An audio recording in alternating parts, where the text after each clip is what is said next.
안녕하세요. 작가 양현진입니다. 오늘은 하고 싶은 대로 살아도 괜찮아. 이 책을 가지고 왔는데요. 여러분들 하고 싶은 대로 마음껏 하고 계신가요? 때로는 사회가 우리가 하고 싶은 일들에 대해서 자꾸 브레이크를 거는 이런 느낌이 들기도 해요. 어떻게 하고 싶은 대로 다 하고 사냐 이러면서 내가 하고 싶은 일들, 내가 꿈꿨던 일들에 대해서 자꾸 제한을 거는 그런 느낌들이 많이 있는데요. 늘 남에게 애쓰기만 하느라 나를 잃어버린 당신에게 이 책을 보낸다고 합니다. 유정은 작가님이 쓴 책이고요. 뒷면에 보시면 그게 무엇이든 가장 나다운 삶을 선택해 행복하게 살아도 괜찮다. 때로는 우리가 행복하게 사는 것에 대해서 너무 죄책감을 느낄 때도 많은 것 같아요. 항상 뭔가 고생을 해야 되고 고생을 하면서 남에게 인정받고 이런 패턴에 많이 익숙해져 있는 것 같은데요. 우리 인생 두 번 사는 거 아니잖아요. 단 한 번만 사는 인생인데 언제까지 남의 눈치만 보고 사실 건가요? 있는 그대로 나를 사랑하고 하고 싶은 대로 살아보자 라고 이 책의 작가분은 이야기를 하고 있습니다.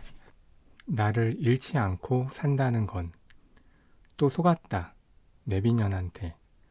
신도시에서 홍대 인근 출판사로 가는 길을 알고 있었지만 최근 업데이트한 내비게이션이 왠지 더 정확할 것 같아 순순히 믿은 내 잘못이다. 막히는 경부고속도로를 꾸역꾸역 지나 올림픽대로에서 동작대교로 빠지더니 이천동에서 다시 유턴해 결국 강변북로로 이끈다.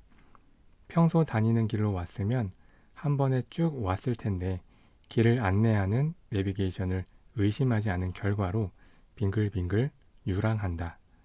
빈번히 이렇다. 사실 자신이 원하는 건 스스로 가장 잘 알고 있으면서 남의 생각, 남의 말에 빈번히 흔들린다. 가족이나 친한 친구의 말에 흔들리고 유명인이 이야기하는 가치관에 흔들린다. 타인이 좋다는 대로 따라가다 보면 어느새 껍데기만 남는다. 나를 잃지 않고 산다는 건 무엇일까?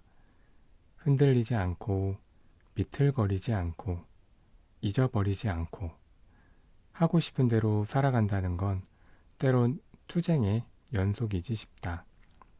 타인에게 흔들리지 않기 위한 투쟁이기도 하지만 가장 중요한 건 타인에게 흔들리며 안주하려 하는 나 스스로에 대한 투쟁이다.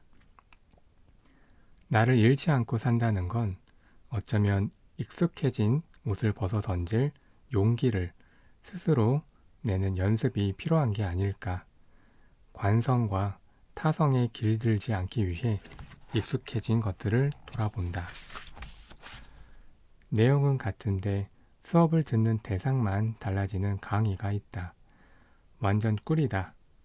따로 수업 준비를 하지 않아도 몇 년을 반복한 강의라서 긴장도 되지 않는다. 그래서일까? 출근하는 순간 벌써 학생들 반응이 예상돼 집에 가고 싶어진다. 나는 원래 이런 사람이 아닌데 소통하고 일하는 걸 즐기는 사람인데 나태해진 모습이 싫어 일부러 2시간 정도 일찍 출발해 강의실 근처를 산책했다. 오늘을 즐기자. 강의를 즐기자. 중얼거리며 산책을 하고 들어서니 마음이 상쾌하다. 관성에 젖어들거나 기대지 않는 것. 이런 연습부터가 나를 잃지 않는 시작이 아닐까.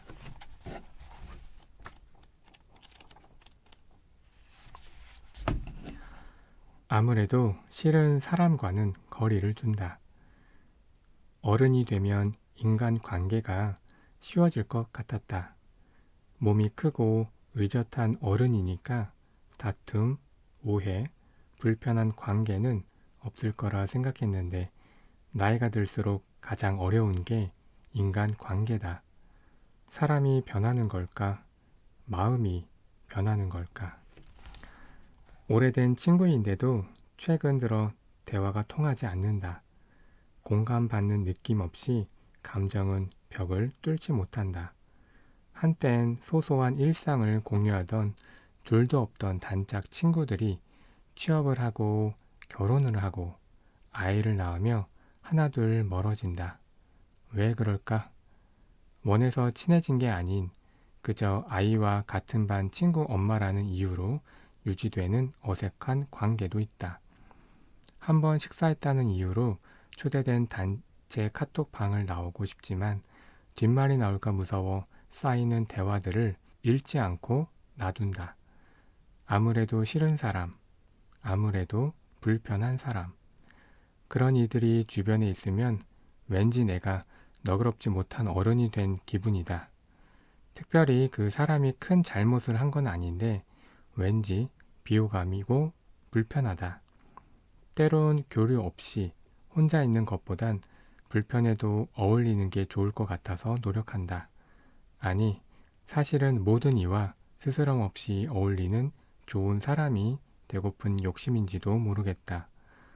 사람마다 생김새가 다르고 성향도 다르듯 호감이 가는 스타일도 다르다. 의미 없는 한마디에 혼자 상처받고 스트레스 받지 말고 아무래도 싫은 사람과는 거리를 두자.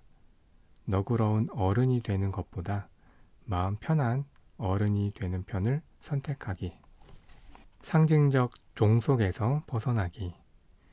묵직한 결혼 반지를 볼 때마다 후회된다. 뭐에 홀려 이렇게 비싼 브랜드 반지를 샀지? 차라리 그 돈으로 여행을 한번 갔더라면 불편한 반지를 몇 년간 의무적으로 끼다가 임신 중 손가락이 부어 자연스레 반지를 뺐다. 결혼이란 무거운 굴레에서 벗어나 좀 가벼워진 기분이다. 반지를 볼 때마다 결혼한 여자니까 라는 강박과 책임감 때문에 가능한 모든 에너지를 쏟아 맡은 역할에 집중했다. 출산하고 좋아하는 예쁜 모양의 반지를 찾아 끼기 시작했다. 때론 반지 없이 다니기도 한다. 아무것도 손에 걸리지 않는 홀가분함이 좋다. 반지를 끼고 나왔어도 키보드를 두드릴 때 거슬려 빼놓았다 다시 끼곤 했는데 번거로움이 사라져 좋다. 반지 끼고 있지 않는 나. 가볍다. 괜찮다. 양손에 욕심이 가득 차면 아무것도 가질 수 없어. 한 손엔 포크, 다른 손엔 장난감을 든 치호가 밥을 먹다 말고 뛰어가더니 포크레인 장난감을 짚고 싶어 한다. 양손에 이미 물건이 있는데 내려놓기는 싫고 장난감도 가지고 놀고 싶고 낑낑대다 결국 울음을 터뜨린다. 치호야, 손에 있는 걸 놓아야 잡을 수 있지. 양손에 무언가를 쥐고 있으면 새로운 걸 가질 수가 없어. 알아들은 건지 치호는 이내 들고 있던 장난감을 내려놓는다. 치호야, 밥 다 먹었으면 엄마한테 포크 주세요. 포크를 달라는 말에 눈을 반짝거리며 아이는 신나게 포크레인 장난감을 끌고 와 내게 안긴다. 나 잘했지? 세상 가장 자랑스러운 표정으로. 그래. 평소 포크레인 장난감을 포크라고 부르긴 했지. 하긴. 나도 양손으로 모자라 양발까지 동원해서라도 붙잡고 싶은 욕심에 빠져 매번 허우적거리는 걸. 이제라도 손에 쥔 여러 개의 욕심 중 하나만이라도 내려놓는 연습을 해야지. 자유로워진 손으로 다시 잡을 무언가를 위해. 낯선 사람 효과. 전에는 책도 쓰면서 강의도 나가고 그림도 배우고 꽃꽂이도 배우고 대학원도 다니고 영어 학원도 다니고 각종 모임도 나갔는데 지금은 넘치는 에너지를 해소할 수 없어 치호의 작은 변화에도 민감하게 반응하는 지나친 예민함이 탑재됐다. 정은아, 너도 같이 하면 많은 영감을 얻을 수 있을 거야. 숨쉴 구멍이 간절할 때 대학원 선배가 낯선 대학에 입학을 제안했다. 낯선 대학은 내가 보는 이 세상이 과연 전부인가에 대한 갈증으로 시작된 모임이다. 33에서 45세까지 다양한 직업군을 가진 사람들이 모였다. 그 나이 정도 되면 다들 각자의 영역에서 어느 정도의 전문성이 쌓일 연차이기 때문에 필요할 때 다양한 전문 지식을 교환할 수 있고 콜라보도 가능하다.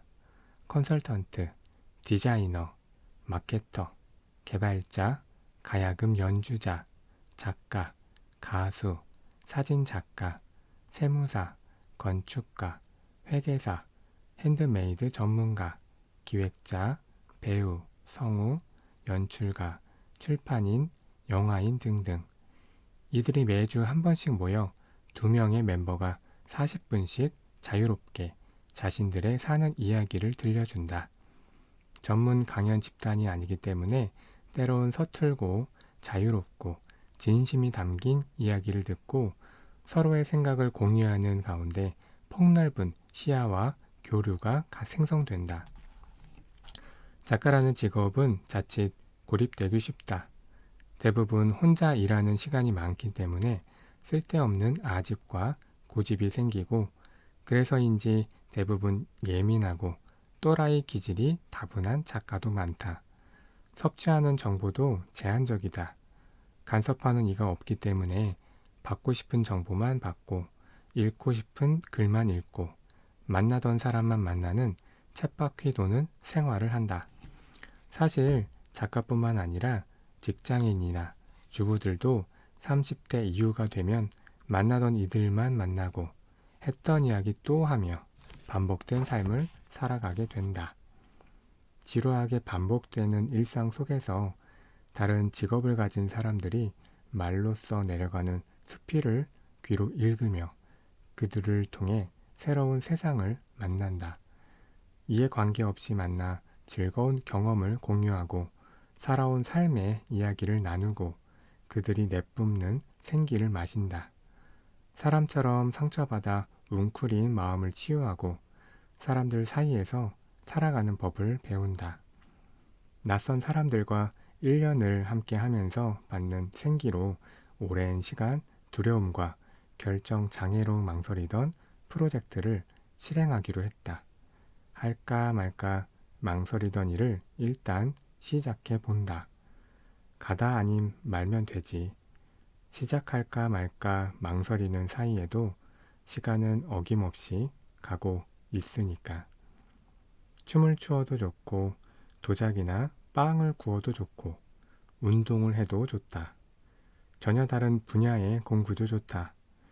쳇바퀴 도는 삶이 지겹다고 느껴질 때, 내 안의 콘텐츠와 에너지가 고갈됐다 느껴질 때, 처음 만난 사람들과 유익한 대화를 나눌 수 있는 낯선 모임에 나가보자. 평생을 배우면서 사는 사람들이 전해주는 생기 덕에 피부과에 가지 않아도 반짝반짝 얼굴에 광채가 날 테니까. 좋은 사람들이 주는 긍정적 에너지는 삶을 풍요롭고 활기차게 만들어준다. 몸의 소리에 귀 기울이기.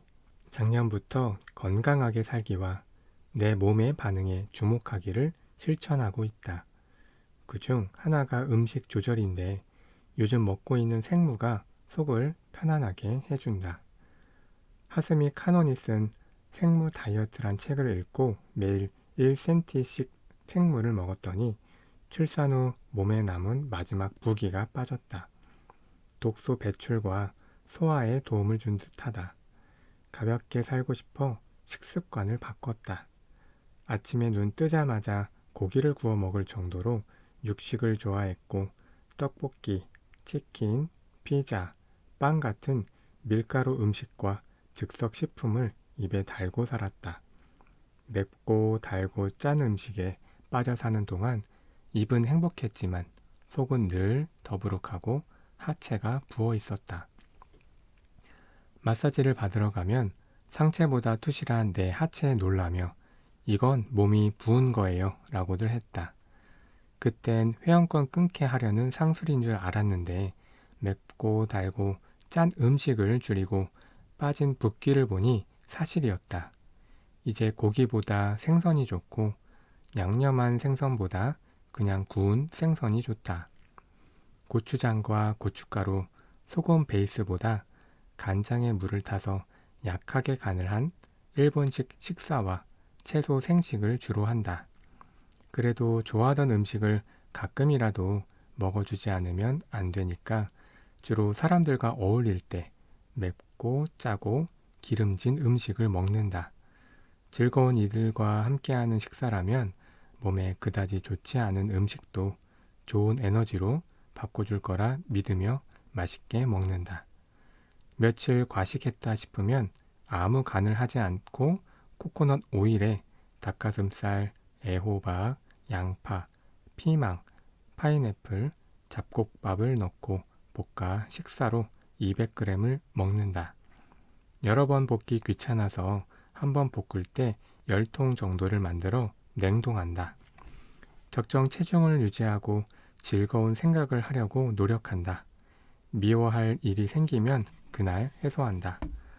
쌓아둔 감정은 독소가 되어 몸을 아프게 하니까. 미워하지 않고 이해하고 용서하는 게 가장 좋다는 걸 알지만 나를 아프게 하는 사람들을 단번에 용서하는 관용을 베풀기엔 나는 아직 너무 젊고 속이 좁다. 몸의 소리에 귀를 기울이니 체내 독소가 빠지면서 몸이 순환되는 걸 느낀다. 하루에 10권씩 책을 읽고 몇 시간씩 의자에 앉아 작업하면서 다리를 꼬거나 양반 다리를 할 때가 많았다. 그 때문에 몸이 틀어지고 순환이 잘 되지 않아 그간 통증을 달고 살았다는 걸 깨달은 뒤로 이제는 다리를 꼬지 않는다. 몸이 답답한 느낌이 들면 충분히 걷기 운동을 하고 마사지를 받고 반신욕을 한다. 먹고 난 다음날 속이 부대끼거나 화장실을 자주 가게 하고 물을 많이 마시게 하는 음식의 섭취를 줄인다. 몸의 반응에 신경 써서 음식을 먹으니 건강해지고 몸이 건강해지니 얼굴빛도 좋아진다. 음식으로 인한 피부 트러블도 줄어 거울을 볼 때마다 기분이 좋다. 식이요법과 더불어 마음의 소리와 감정을 들여다보는 연습을 꾸준히 해야겠다. 나를 데리고 오랜 시간 행복하게 살기 위해 몸과 마음의 반응에 주목하는 것만큼 중요한 게 있을까? 참 예뻐요, 당신. 오늘 너무 예쁘세요. 그런 말씀 하지 마세요. 제가 예쁘긴 뭐가 예뻐요. 평소와 달리 화사해 보이는 지인을 향해 예쁘다고 진심 어린 칭찬을 하자 당황하며 손을 내젓는 모습을 보고 의아했다.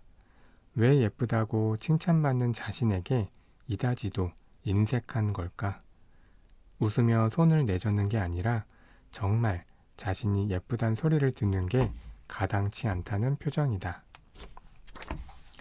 벼는 익을수록 고개를 숙이듯이 자신을 드러내기보다 겸손해야 한다고 생각하는 한국인의 정서가 칭찬을 기분 좋게 받아들이는 것을 방해하는 것 같다. 오늘 스카프 색이 너무 예쁜데요. 고마워요. 님도 블라우스가 우아하세요. 좋은 일 있으신가 봐요. 찬사를 기쁘게 받아들이고 서로 칭찬을 주고받으면서 웃음이나 엔드로핀도 돌고 분위기도 부드러워진다. 칭찬을 받는다면 기분 좋게 받아들이자. 은근슬쩍 자존감도 올라간다. 과한 겸손은 더 이상 미덕이 아니니까. 네, 여러분들 어떻게 들으셨나요? 저는 마지막에 이 칭찬감 받는 것에 대해서 한국인들이 인색하다.